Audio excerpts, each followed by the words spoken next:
Hi all, and thanks for being with me. I want to talk a little bit about why I do YouTube, why I'm here talking to you about subjects that matter to me. And I also want to talk a little bit about the criticism I get from simply doing what I do. And I'll show you some of those criticisms in a moment, which came about after I posted. Actually, I get, to be honest, to be fair, I get a lot of criticism about what I do, which I find unacceptable in many ways, because people often make assertions about or assumptions about who you are and why you do what you do.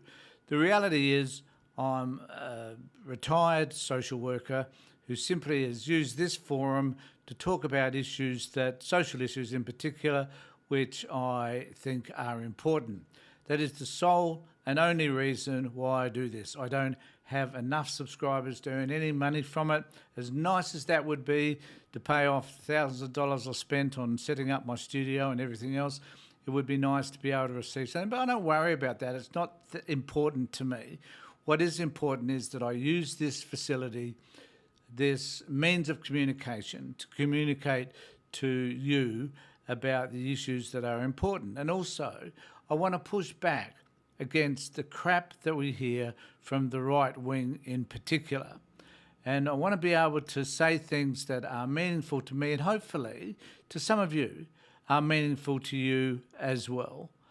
I believe that there is too little pushback in this country against what the right wing are saying about issues which are important to all of us. And that my warning is that if we're not careful, we'll find ourselves going down that long and dark tunnel which we see happening in the United States and right across Europe. And my hope is that at least some of the things that I say may get through to a small number of people, given I don't have many subscribers, but I'd like to think that for whatever reason, those number of subscribers would increase. So please help me out there and add to my list of subscribers, of which I only had 245. It's no big deal. But some people seem to think that it is. And the people that watch, for example, on the Sam Kerr video, which I put out on Monday, a number of people have commented in ways which are fine, like comment. I don't object to you commenting. What I do notice from your comments is, though, that there's a lot of racism that occurs as a result of the comments. Now, I've had nearly 1,000 people respond to that video or watch parts of that video at this point. And out of those 1,000 people, I've got 27 comments at this point, or 33, I think it might be now. And most of those comments are racially inclined. So what this means is that my videos are saying to you that here's a different perspective than the one that you hold. The racists in our community will start to push back against all of that. Now, that's a good thing. That is what I'm trying to do. I'm trying to be able to say, look, this is my perspective, that some of the issues around Sam, I think, are racist. You don't have to agree with me. I don't even expect you to agree with me. What I do want to do is say, this is what I think, this is my opinion, and if you don't like my opinion, don't subscribe to my channel, don't watch my videos, just ignore me. It's quite simple, really, but some people, for whatever reason, want to have a go at me. And I've got a couple of those comments here. So some bloke referred to me as the Tosser Tonkin show. Fair enough. Bolt's opinion is more correct than this nonsense, referring to what I'm saying. Tonkin's trying to get 5 minutes of fame. I'm not. That's just a load of bullshit. And I put there, believe me, at my age, that's not my objective. I'm 72, for Christ's sake. I don't need any fame. I don't want any. This definition of racism is racist, which is fine. Imagine the cop had been black. There are pubs in Australia where a white man would be assaulted just for thinking about going in. And what was the other one? The other one about Adam Goods. That's the one that got me. Good for one, good for all, mate. Black or white. What's the difference? Remember Adam Goods. they bring it on themselves, which is clearly, in my view, which is clearly a racist comment. So if you want to make a racist comment on my channel, fine, go for it. But most of the time I will ignore them. And if you do have something positive to say, which would be nice from time to time, because there aren't that many, it just goes to indicate to me that there's a lot of people out there who simply race through YouTube, pick somebody they think they can have a go at for whatever reason. It's not going to deter me from putting out more of these videos, so go for it, I don't care. But I'm still going to do what I can in order to highlight issues that I think are important. And one of those issues, again, is my favourite person, most favourite person in the world, Andrew Bolt. Because Andrew came out recently and put forward a series of arguments about how Hamas are massaging the statistics, that there aren't as many people that have died as what Hamas have declared, and that Hamas are just propagandising what's been happening in Gaza. And my perspective is simply, if you watch all the videos and have a look at X and YouTube and just the basic mainstream media news, you will see that there is a catastrophe happening in Gaza at the moment. And if anybody had the opportunity to watch John Lyons on the ABC on Monday night in the Four Corners program, you'll get a clearer view as to actually what's happening there. And it seems to me that every time a person states the blink and obvious, which is thousands and thousands of people, up over 30,000 people have died, mostly women and children, that for whatever reason you are anti-Jewish.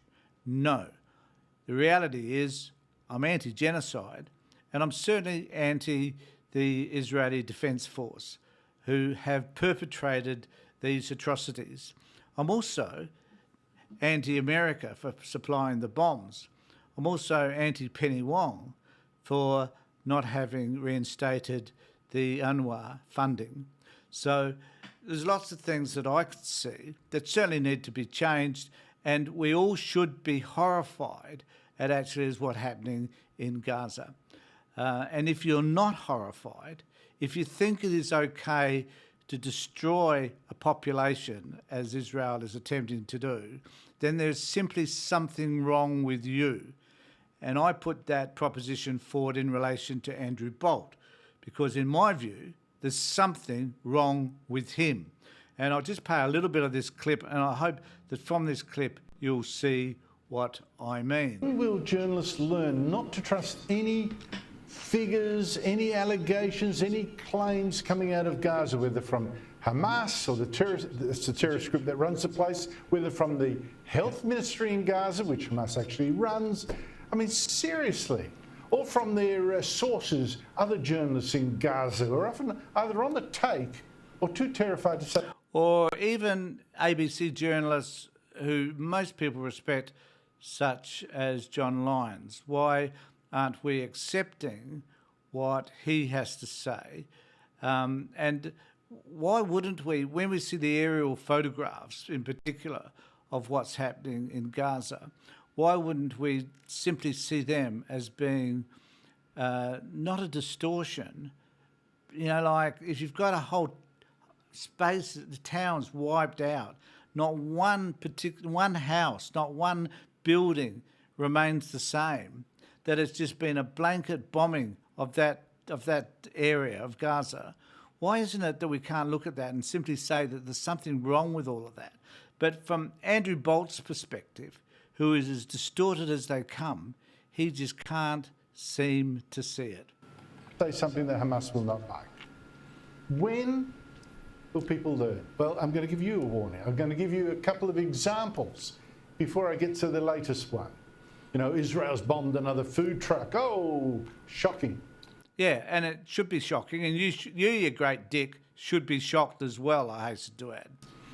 For instance, this is a big one. How can anyone believe the death toll that the Hamas-led health... I love this bit because What is a reasonable death toll? At the moment, there are, the IDF reckon there are many thousands of IDF soldiers that have been killed in this battle since they've been fighting in Gaza. And I tend to accept that. But who's going to believe the IDF around anything when you think of the politicisation of the West Bank and Gaza over the years, and the fact that this is in effect apartheid in operation, and that the desire, particularly from some right-wing politicians within Israel, is ready to wipe out Palestinians, and that we know Netanyahu wishes to hold on to power by aligning himself with the right wing of the Israeli government, simply so that he has power, so that at the end of the day, like Trump, he won't find himself facing court proceedings which may have him locked up for fraud and other misconducts. So why is it that we would want to believe the IDF? And what is Bolt's goal here? What is his aim? Is it to try and convince us, for whatever reason, that Israel, that the bombing and the destruction of people and the killings that happen in Gaza is simply okay? I tell you what, I don't understand it. History puts out. I mean, just look, how can the death toll rise as steadily as this? It's almost a straight line, as if there are never any periods of less intensive combat or more. No, you dick, because the bombing has been intensive from day one. From within an hour after October the 7th, the bombing started, and it's been that intense this whole time. So that death rate has continued. Like, to use this as an argument, I find incomprehensible. But there again, I find a lot of what this man says completely incomprehensible. Intensive combat or sudden catastrophe. I mean, look at that. You really know someone's just making stuff up, you know. No, you're making shit up, man. Another day and another fixed number, every day the same thing.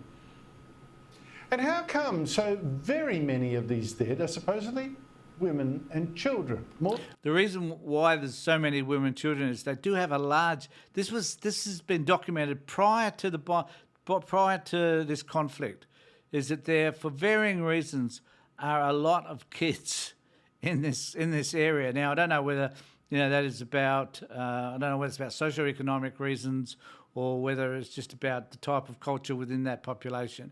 But there are a lot of children. I can't recall the actual percentage, but more so than in other communities. That in Gaza, there are lots and lots of kids. That is the reason why lots of kids have been killed. More than 2/3. Now, that particular claim is a huge propaganda point for Hamas and its useful idiots in the Western media who... The only useful idiot here, I'm afraid, happens to be you, Bolt. I don't see questioning, almost never. Take CNN, for instance. These are tiny figures of children on the walls of our studio, one for almost each of the 12,800 kids who have died in Gaza, according to numbers from Gaza's health ministry. Now, you think for a second. Israel reckons it's actually killed at least 12,000 Hamas fighters. And about a month ago, Hamas did admit to at least 6,000, but it won't want to admit to more. Israel needs to know how many how many are left to kill. So, all right, let's say 10,000. He's an idiot, because the reality is they don't know how many Hamas fighters are there, so they're not going to be able to say what that number is either. So the point I wanted to make is that people like Andrew Bolt, Sky News in particular, spread misinformation about actually what's happening in a country which we can see for ourselves. We don't need Andrew Bolt to tell us that this place is destroyed or whatever. We can see that for ourselves. But what we do need to try and understand is that it doesn't matter whether it's 30,000 people or 20,000 people. The fact that there's indiscriminate bombing of a place that's highly populated, we should consider as being genocide, and that there are international crimes committed in this country by the IDF. And there have been also by Hamas, so let's not excuse them one iota. They're just as responsible as Israel. But we need to see it for what it is. And it is not a Jewish conflict. It is an Israel conflict. And there was an interesting video I saw the other day in the United States where traditional Jews were gathered in large numbers to protest against the killings in Palestine. The Jewish community themselves are not happy with what's happening in Palestine, just as you and I shouldn't be happy with what's happening in Gaza, I should say. So let me know what you think in the comments below. I'm sure some of you will say I'm a wanker, and that's fine. Happy to hear those comments. It'd be nice to hear some positive ones as well. So in the meantime, take care, look after yourselves, and more importantly, be safe.